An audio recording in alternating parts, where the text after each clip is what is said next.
Welcome, everyone. Good day to you, and welcome to An Author a Day, an effort to support writers in need through book sales, author portrait print sales, and donations to the Authors League Fund.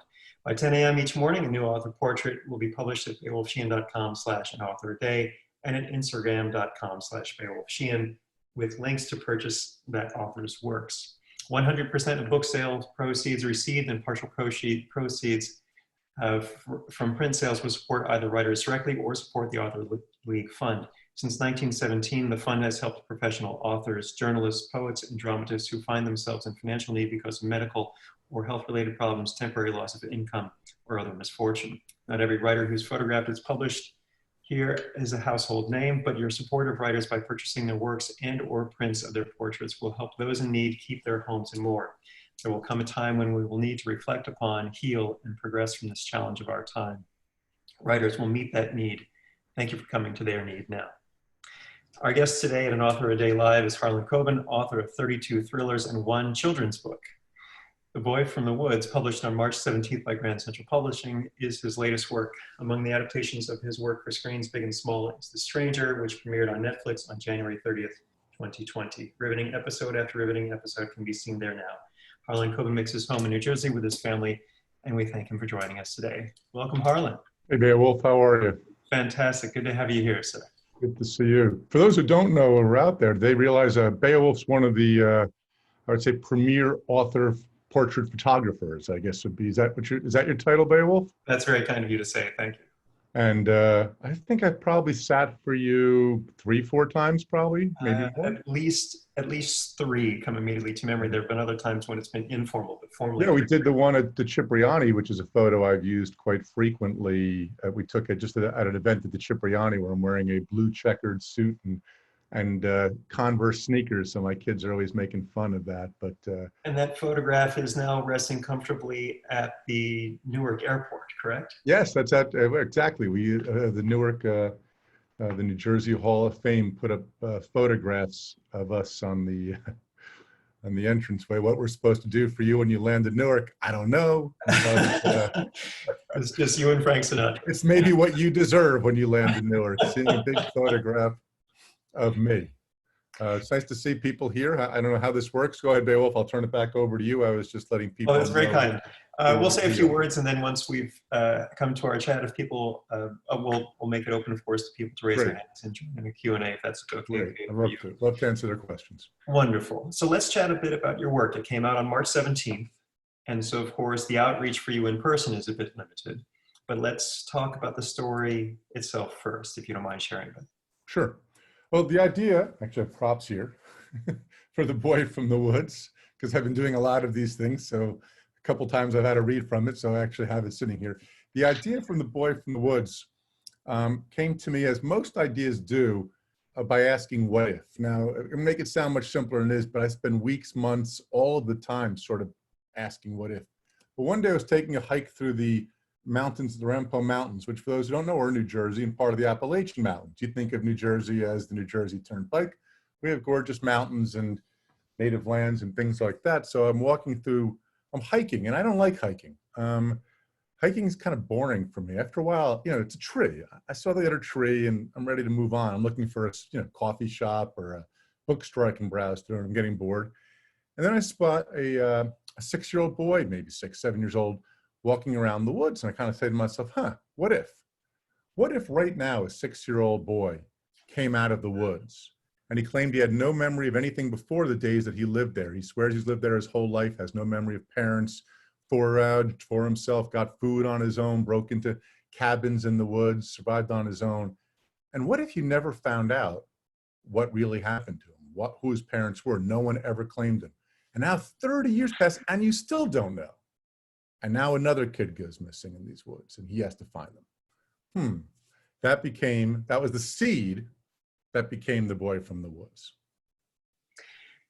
And of course, having read the work, I know that this boy becomes an incredibly savvy human being. I'm not going to give away much, of course, that's for the reader to enjoy. But do you attribute his strength and his cunning of character, not to an evil end, of course, but that will, that self-determination that he has as an adult to his time as a child then? Yeah, definitely. I'm always trying to do things that are different. And, Myron Bolitar is certainly one kind of hero. A lot of the guys that I have are involved with family. They're very connected to their kids or their parents or whatever else. And here's the opposite. This guy grew up, as far as he remembers, with nobody, nothing, no connections. And so it's very, very difficult for him to connect with people. And though he tries, but he ends up moving back into those woods, and he builds this weird eco capsule that he lives in, but he's damaged from it. The one person he does kind of have a relationship, I wanted to give him one, and I decided Hester Crimstein is a 7-year-old lawyer. I've had a number of books. It'd be really kind of cool. What if they shared a tragedy? What if Wild, that's the feral boy, if you will, grown up, and Hester share a tragedy. And now, even though they haven't seen each other in 6 years, they have to come together to solve this mystery. And when I did that, when I had both lead characters, because really there's 2 lead characters, all of a sudden the story, it really bloomed and came to life for me. It's always this way though. I give one what if, but I have like 10 in my head. So I wanted to do a story involving bullying, because we all remember that kid when we were in high school or elementary school, and you wonder how do they survive every day? So I wanted to do something on them. I wanted to do something on our responsibility. If we know something, do we have responsibility that we have to come forward? I want to do something about the media manipulation of today, whatever side you're on, how you are and I are being lied to, and the propaganda, without being political. I wanted it to be a statement. I want to be a statement about it when we worship men rather than systems, and what can go wrong there. So I want all of these things, and then I just need to get a few characters, a crime, something that sets them off, something that will detonate, and then the story can begin. Well, you spoke of how the lawyer and Wilde, of course, come together by way of having a tragedy in common. That is the one thing, of course, that unites all of us right now. Yeah, it's an interesting, I was reading today a study on, the dangers of social isolation, and how, historically speaking, it's been very damaging for people. But I think this is different. I think the social isolation that we've seen before have been people in prisons, or you are socially isolated, but the rest of the world is not. One of the odd comforts of this is that we are all in this together. It's not just you staying at home. It's not just me staying at home. There's a common purpose here. Plus, with technology like we're doing right now, it's great to see so many people that are here. So I think it's a different kind of social isolation. And it's something, we're all dealing with this tragedy, but we are all dealing with it. This is, yes, some people are dealing with it much worse than others. I'm not equating that. But this is something where we're kind of all in this together, one way or the other, and we're all going to figure out how to get out of it together. There's my kumbaya moment. I won't do that again, don't worry.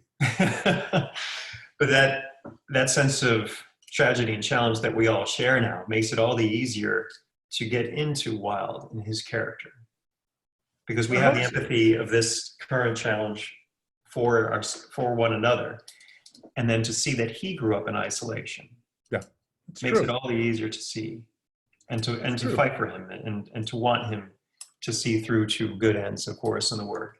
But there are a number of mysteries involved. There are a lot of threads being interwoven as you get deeper and deeper into your story. And the first thought that came to mind for me when I dove into your work was, am I about to read something related to The Woods, which you wrote in 2007? Is there any connection there to your thinking? No, it's other than the titles, which I figured, we figured 13 years apart would not really bother anybody.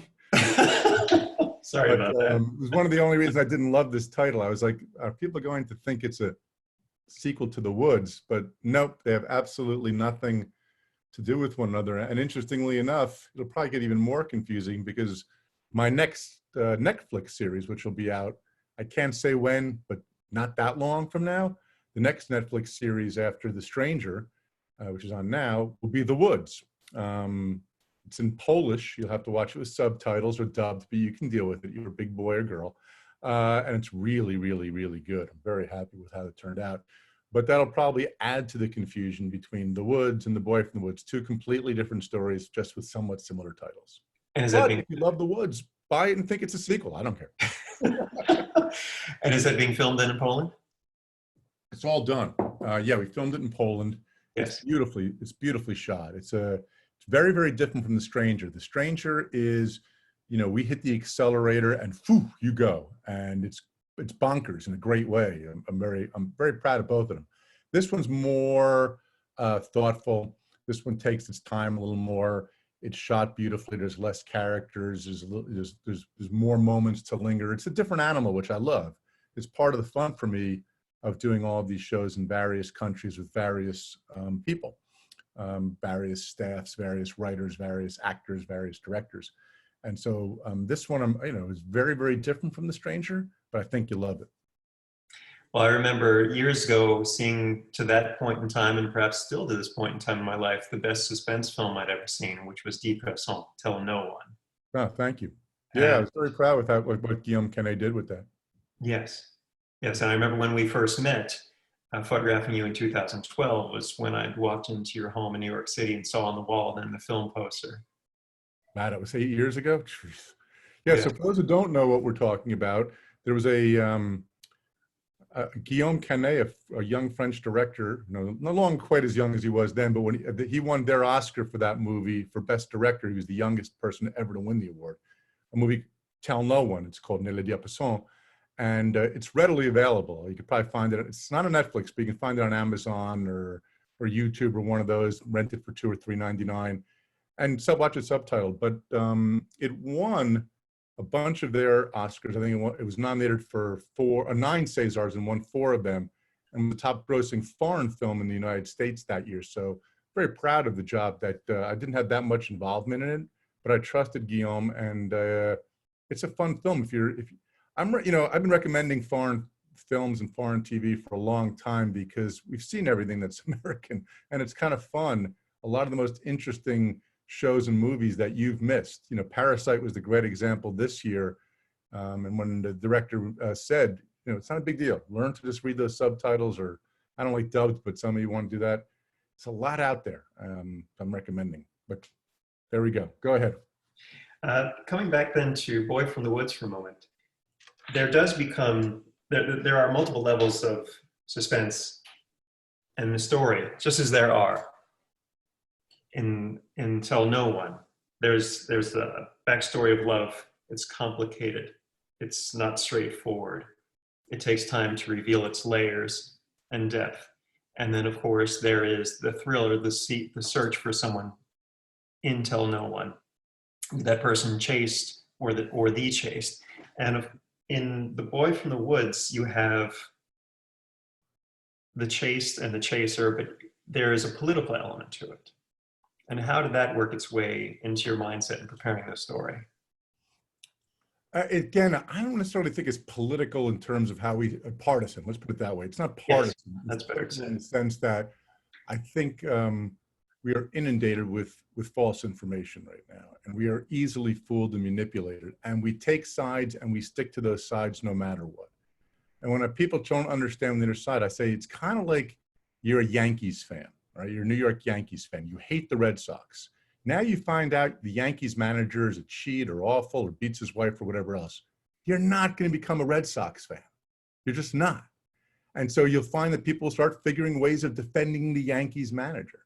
And so this is something I kind of wanted to explore, that we all are doing it in a way, but not in a partisan way. And here's the other thing. Look, my job, especially now, is to make you disappear for a few hours, right? I'm the guy you take to bed 11 o'clock at night and you think I'm only going to read for 10 minutes and you stay up all night reading. And during this quarantine, I'm hoping the shows and the books just distract, they divert your attention and entertain you, and you feel great about those moments that you spent kind of escaping it from there. That's my main goal. Everything else has to be slave to that. But frankly, it won't work if there's not something important going on, if there's not a beating heart. I can, write a fast-paced plot, but if there's not a beating heart going on as well, making you care about these characters in this situation, it doesn't work. So whatever topics I'm hitting on, I'm not hitting on in a newsy way, a political way, social satire way. I'm trying to tell the best story I can, and you need those tools to do it. And society needs storytellers, of course, to help get us through. So thank you, of course, for all these wonderful works that you've given to us to that very end. The need is as great as it's ever been at this very moment. There was one very powerful paragraph you'd shared early in your book that really, really struck me.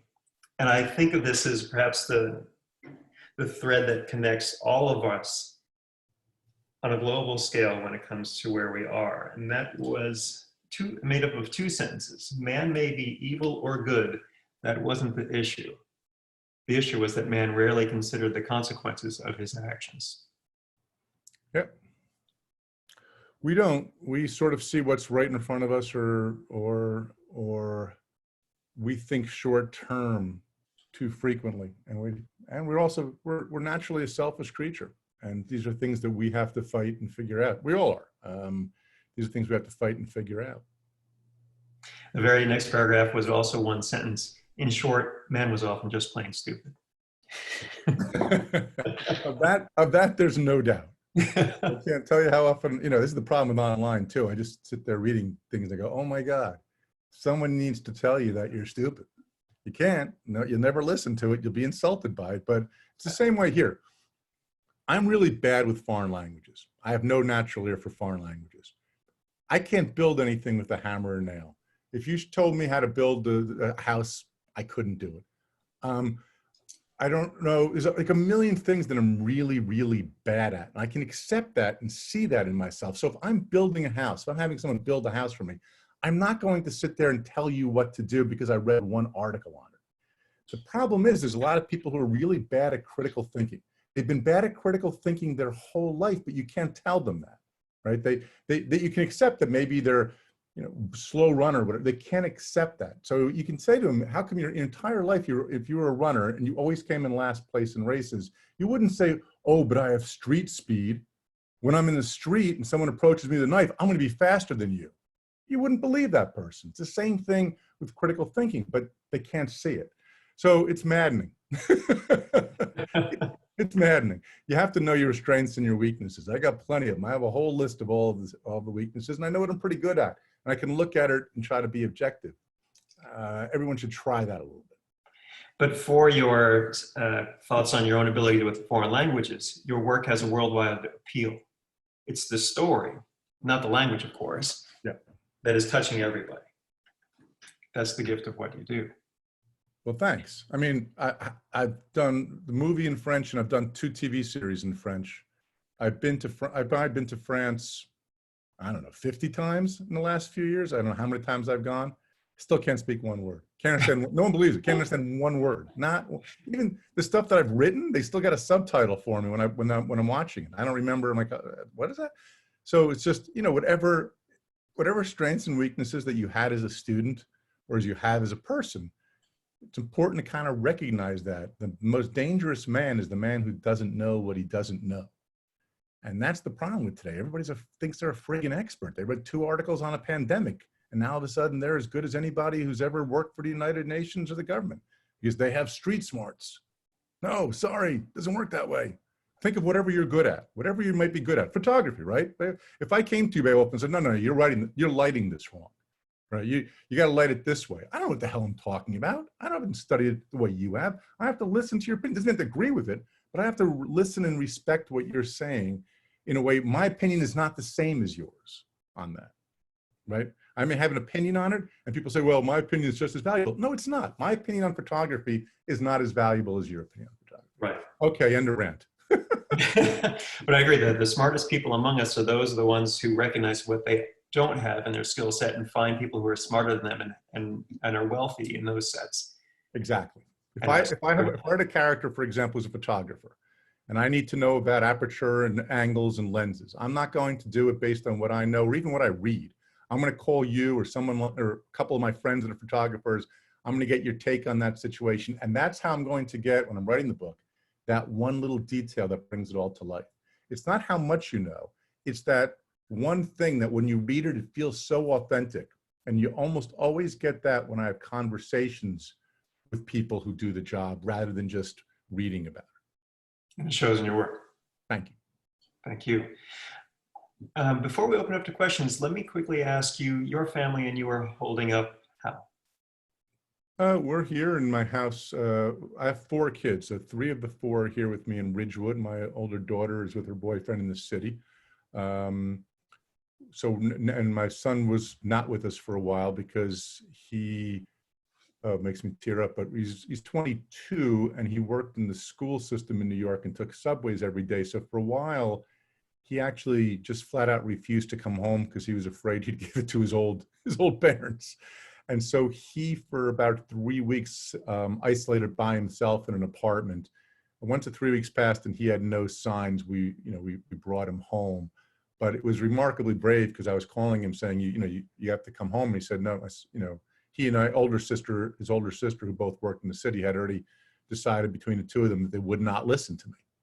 They would not come home no matter how much I begged or said, because they know that would not be what's best for myself and my wife. And it was really a hell of a moment when your kid is now the one looking out for you. So I get teary when I talk about it. Anyway, he's home now.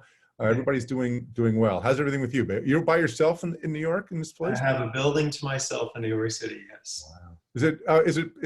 I know your studio. So it's in your studio? You're right? It's in your studio? Yes, but there are other floors, of course, to this building, and everyone else is vacated. So I don't know if that makes me among the safest or among the most vulnerable people in New York City, but so far the former, and I'm really grateful. I think safer. I think better to stay where you are if you're already in the city, than not. But we don't know. We don't know. Yes. All right. Yes. Thanks. One day at a time. Yep. All right. Shall we open it up to our guests? Yeah, let's hear from the people. Thank you all for sitting here and waiting, by the way. Thank you. Go ahead. So if any one of you should have a question for Harlan, just please kindly raise your hand. And if you don't know how, you'll see a little icon to the right of your screen. And there we have our first question. And let's see if I can do this.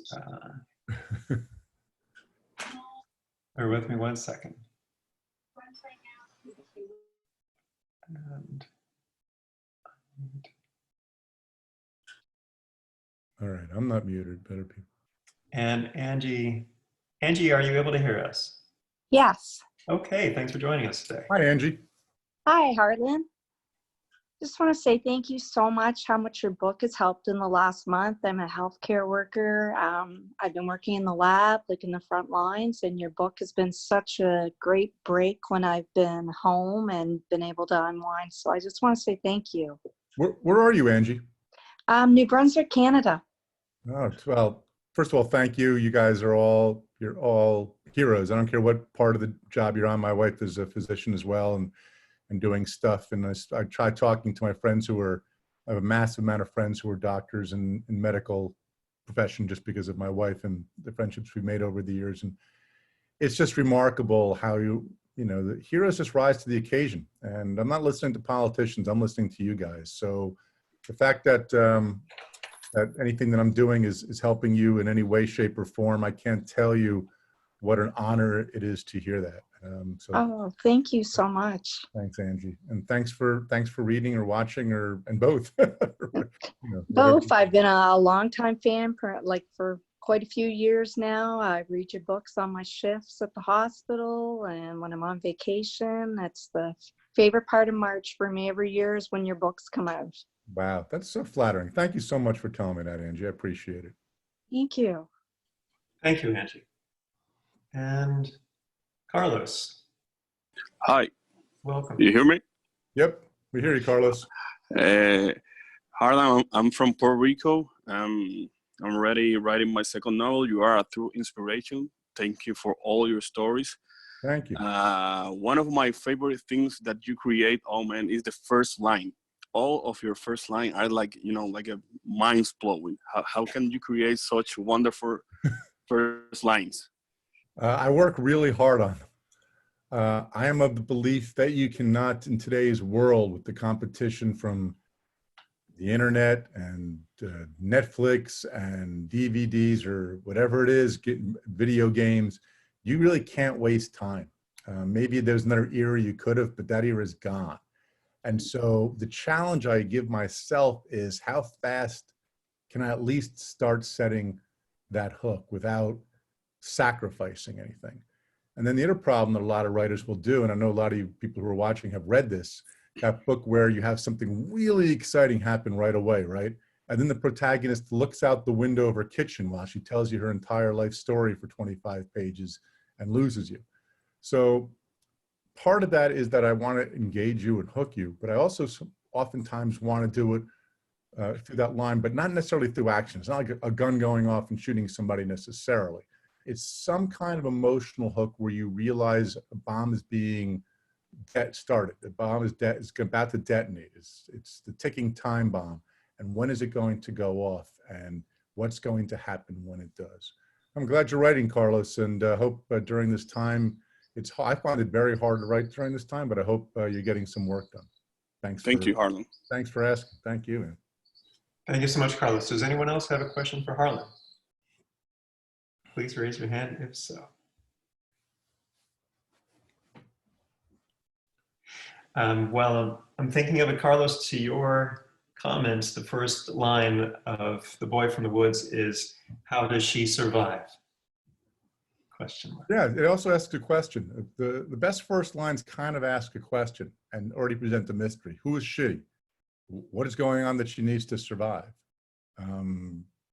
With 4 or 5 words, you're setting something up. You have to deliver it, of course. The secret writing also is really on every page, paragraph, sentence, or word. I'm stopping and saying, is this compelling? Is this gripping? Is this moving the story forward? Is it just a waste of time? And I got to do all of that. Isa has a question, I say, on this thing. Let's see, I have. Hold on, but I can't find a wave icons. Okay, Isa has a question. Let's see. And Kate, Type it to me if you want. 1 second. For some reason, I got it in the Zoom chat. Isa, do you have a question, Ben? Type it to me either way. Yeah, well, actually, first of all, I have all your books and watched everything on CD. What I love is just how it starts in different places and then it sort of builds to interlinking. Like, I'm just curious, how do you get your ideas for that? Because it's amazing every time. Thank you. Where are you calling from, Isa? Where are you in from? Amsterdam. I love this. Wow. Really?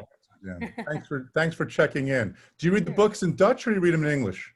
English. It's amazing that it's funny. I sell a lot of books in Dutch, and yet I never meet anybody who ever reads them in Dutch. Everybody from the Netherlands always reads them in English whenever I happen to encounter. I was once on holiday and I found a book there and it was in English. So therefore I started reading all of them and buying all of them in English. I think the secret, there's no secret. I shouldn't say there's a secret, but I think what I'm able to do, and this is part of its natural ability and part of it's what you work on, but I know the ending before I start. I know the last twist. And if you think of if I'm traveling from my home state of New Jersey to LA, right? I may go Route 80, I may stop in Tokyo, I may go via the Suez Canal, but I end up in LA. As long as I know where I'm ending up, I can take some pretty wild detours, and I can, even if I'm not alone on the trip, I have 3 or 4 other groups. So I'm going this way, they're going that way, they're going this way. As long as I know we're all going to end up in LA, I can probably find spots on the road where we can meet up even before LA, right? So I think that's probably what helps. I don't so much, I mean, I kind of know the connection before I start. I know where these people are all going to kind of end up. So they can go off in a lot of different directions and I can still keep my eye on them. The hard part is figuring out, when am I going to get them back on the road with my main story? When are they going to pick it up 3/4 of the trip, halfway through the trip, right at the very end of the trip? That's usually the hardest part for me. But because I can see, I can get that done. And after a while, the one thing you learn with experience is it's going to be okay. So I can let people go out on their own for a little while. And for the most part, I'm able to get them back on it. I don't panic as much as I did, let's say, in the first few books. Good question, Isa. Thank you very much. Sure. Before we say hello to Kate, I then have a follow-up question. Then, how much of your book are you then, if any part, since you know the ending, and the ending is your beginning, how much of you are you writing backwards? How much am I writing what? I'm sorry? Of your work backwards. Are you reading those characters from that point going out? Sorry? Exactly in order. I never skip ahead. I never start. Because also when I get to the end, usually let's say there's about 100 pages left. I usually write those last 100 pages in 2 days, maybe 3. The last 50 pages of The Boy from the Woods, I wrote in 1 day. And that's normal for me. So, but I don't work backwards. I just kind of see where I have to go. And eventually, there's an E.L. Doctorow had a great line on writing where he said that writing is like driving at night in the fog with just your headlights on. You can only see a little bit ahead of you, but you can make the whole journey that way.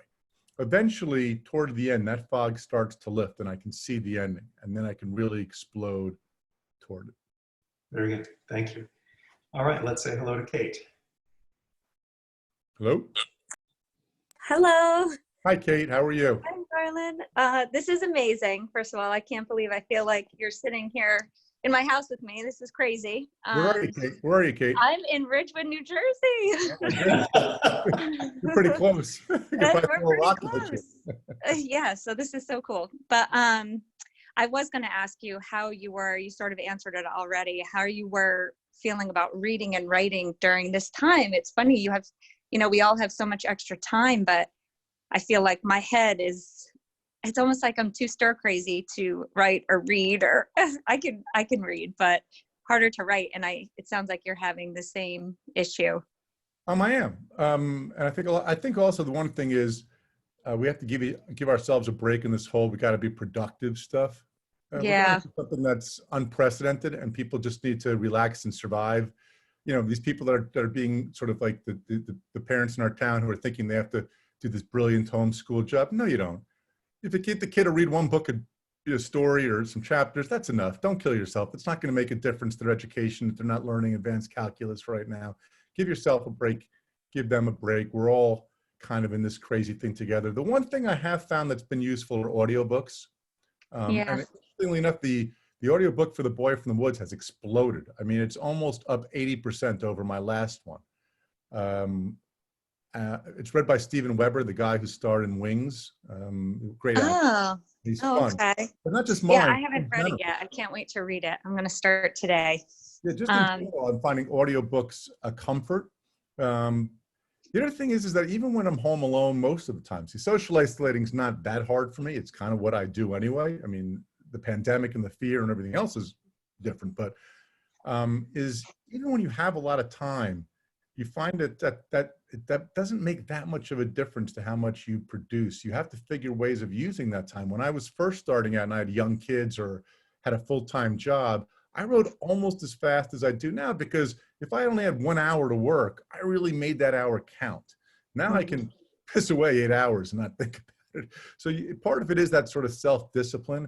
But right now, I'm telling people, my advice to people, and I'm always a tough taskmaster on myself and others, is give yourself a bit of a break. It's okay. You don't have to be productive. Just, try to enjoy the moments.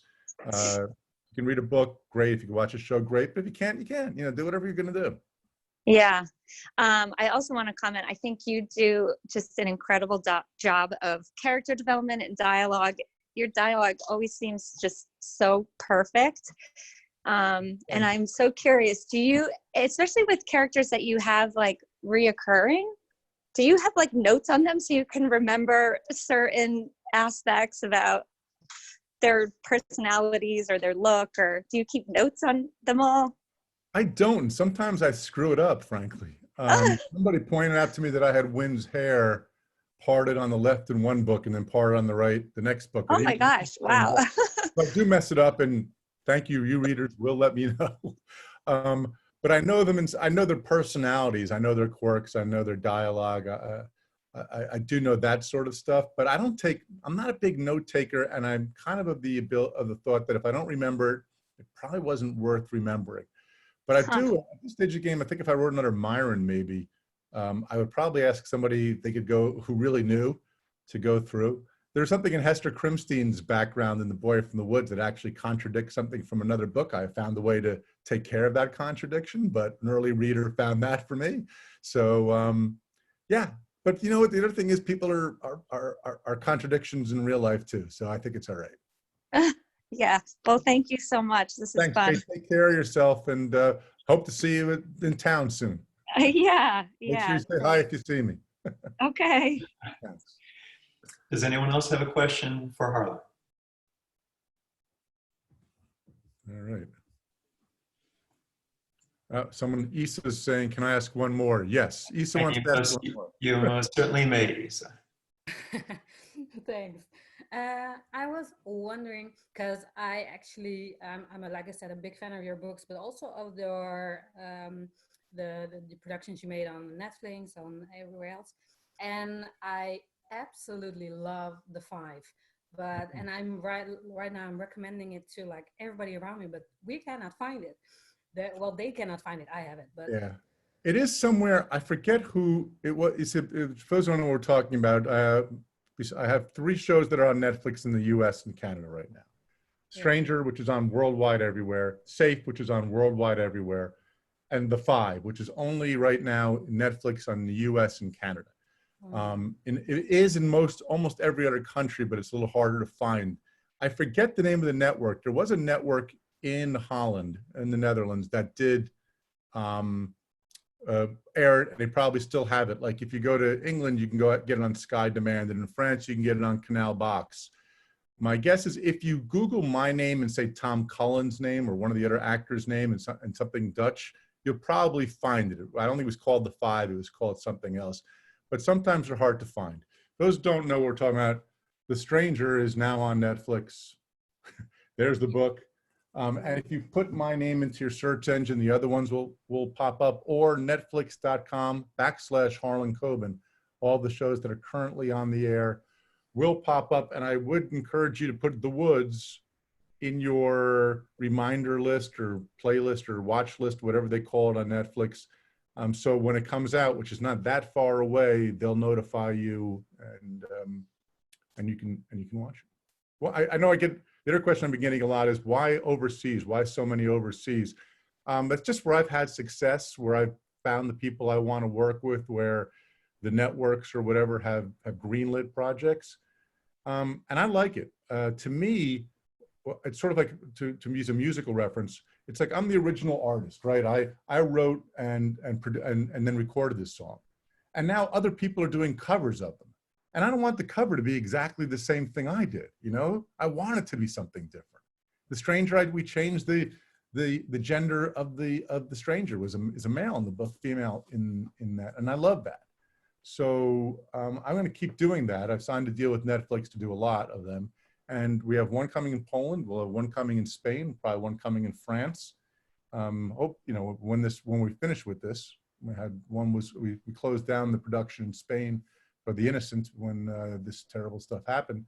We finished the Polish one, so that'll be next, and we're about to start a French one. So we'll see. But thanks very much. Did that answer your question, Isa?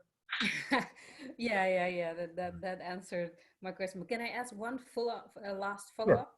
Sure. Yeah.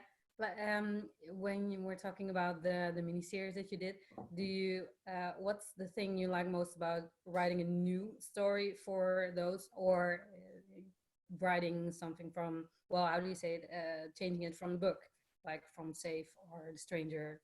Right. Well, The Five was the first one I did that was not a book first, and I don't know why, because it had 4 lead characters.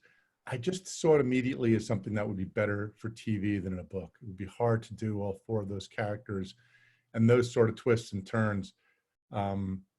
I'm very happy with The Five. I really had fun making that. And then, so really just a question of if I want to adapt something or if I have an idea that I think will work on the screen. Right now, most of them are going to be adaptations.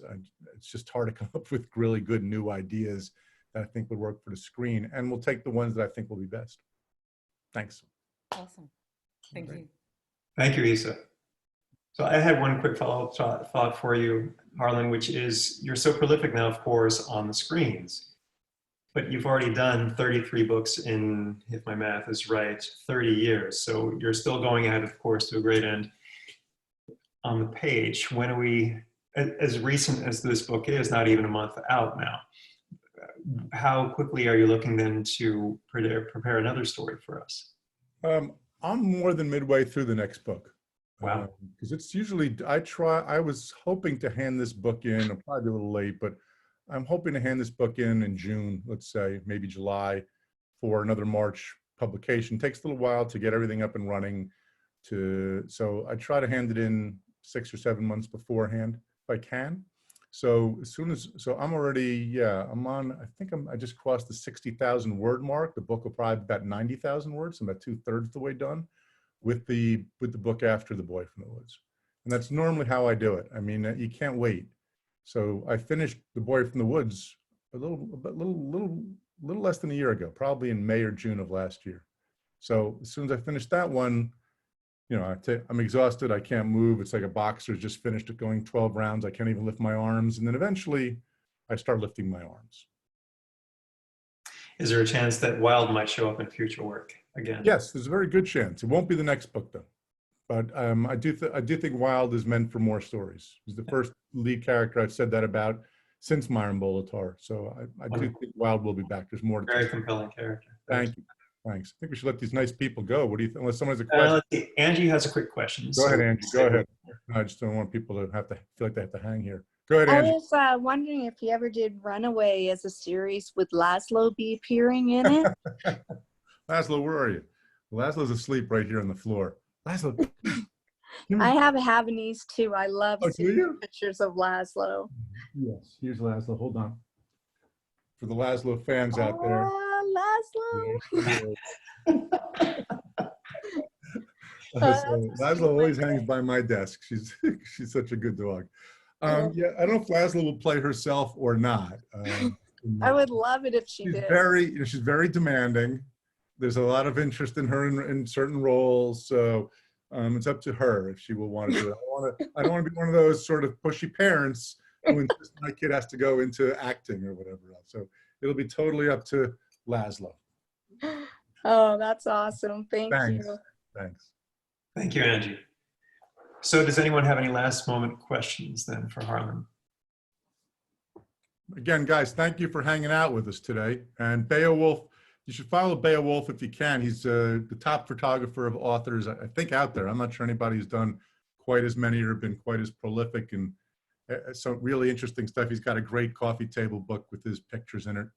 Don't judge it just by me. He makes me look as good as humanly possible, but it is hard to capture my raw animal magnetism in photography. Well, you shared very well through your work, both on the page and on the screen, my good man. Thank you so very much. My thanks to Harlan Coben and all of you for joining us today. You can support the Authors League Fund by buying Harlan's and other great writers' books at the page beowulfsheehan.com/an-author-a-day, or by donating directly to the Authors League Fund.org/donate. Please join us next Saturday at noon when our guest will be Min Jin Lee, author of the National Book Award finalist novel Pachinko. Be safe, be healthy, hug your dogs if you have them, be inspired, and we'll see you again soon. Bye-bye. Thanks, guys. Goodbye, everybody.